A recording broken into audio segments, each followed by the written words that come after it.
Inilah perahu jong. Perahu kecil tanpa awak ini masih populer sebagai permainan rakyat di wilayah Provinsi Kepulauan Riau. Namun seiring kemajuan zaman, peminat permainan ini dari waktu ke waktu kian berkurang. Peminat perahu jong saat ini tinggal dari kalangan orang tua-tua saja, sedangkan dari kalangan generasi muda sangat minim sekali. Itu pun hanya sebatas memainkan saja. Mereka tidak mengetahui sama sekali cara membuat perahu jong ataupun nilai-nilai yang terkandung dalam permainan ini.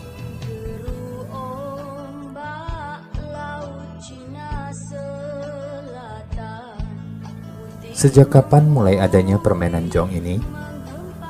Tidak ada yang mengetahuinya dengan pasti. Namun demikian, permainan ini sudah dikenal dan diwariskan secara turun-temurun sejak adanya Kerajaan Melayu. Permainan jong pada umumnya adalah permainan para nelayan, yang pada mulanya dahulu dimainkan oleh anak-anak sambil menunggu kepulangan orang tuanya dari laut mencari ikan. Anak-anak nelayan dahulu meniru bentuk perahu layar yang dipakai orang tuanya.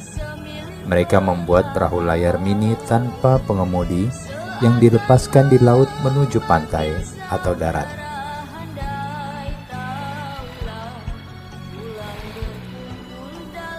Pada perkembangannya, permainan ini tidak saja dimainkan oleh anak-anak, melainkan juga oleh orang dewasa. Para nelayan memainkan jong apabila mereka tidak pergi melaut, terutama pada waktu angin sangat kencang. Mereka memainkan jong untuk mengisi waktu luang agar tidak bosan di rumah.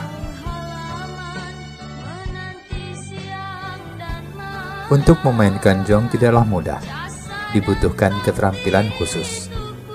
Selain diperlukan perahu yang seimbang agar tidak tenggelam atau oleng, juga pengetahuan tentang angin.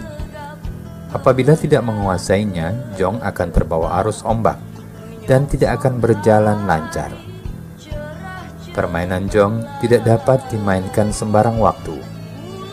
Permainan ini hanya dapat dimainkan apabila ada angin kencang. Oleh sebab itu, jong ramai dimainkan oleh masyarakat Melayu pada waktu musim utara dan pada musim selatan.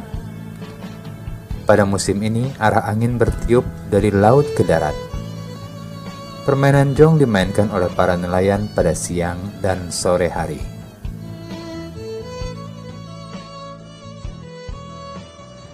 Jong adalah salah satu kekayaan budaya Melayu Kepulauan Riau.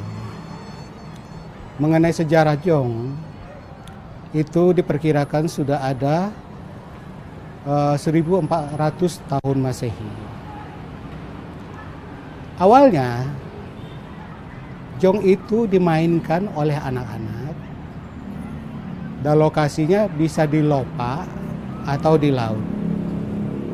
Lopak di sini kami jelaskan adalah suatu genangan air pada air surut di pantai. Nah, itu dimanfaatkan oleh anak-anak untuk bermain jong. Jong awalnya dibuat dari nipah dan layarnya dibuat dari daun pisang muda gitu. Itulah yang dibuat oleh anak-anak pada awalnya. Perkembangan berikutnya, jong ini berkembang dimainkan tidak hanya oleh kalangan anak-anak, tetapi juga remaja dan kalangan orang tua. Jong ini dimainkan oleh anak-anak pada petang hari, petang menjelang maghrib. Jadi sore hari atau petang hari itu anak-anak bermain itu sambil menunggu orang tuanya pulang dari bernelayan. Begitulah nilai yang ada di dalam jong itu, bagaimana seorang anak memperhatikan orang tuanya, menunjukkan kasih sayang kepada orang tuanya. Nah, akhirnya menjadi dilombakan jong ini. Dilombakan. Nah, disitulah pada waktu di perlombaan itu sudah mulai terjadi variasi ukuran jong. Dibuat dari kayu tertentu, kemudian terjadi variasi. Panjangnya ada yang 160 sampai 220. 120 sampai sekian gitu. Kemudian ada 120 ke bawah. Jadi bervariasi panjangnya jong. Begitu juga kalau bervariasi panjangnya, bervariasi pula lebarnya. Nah, perkembangan jong itu alhamdulillah sampai sekarang ini cukup mengembirakan. Perlombaan-perlombaan itu sudah sejak lama dilakukan oleh masyarakat Kepulauan Riau. Di antaranya dari Lingga, dari Kabupaten Karimun, Kabupaten Bintan. Nah, itu sangat luar biasa perkembangan jong. Lomba jong itu, anak-anak bermain jong itu antara bulan Agustus, November, Desember. Dia melihat situasi angin dan melihat letak geografis. Di sini masyarakat kearifan itu menyesuaikan dengan lokasi geografis keberadaan mereka. Kearifan yang terlihat di situ.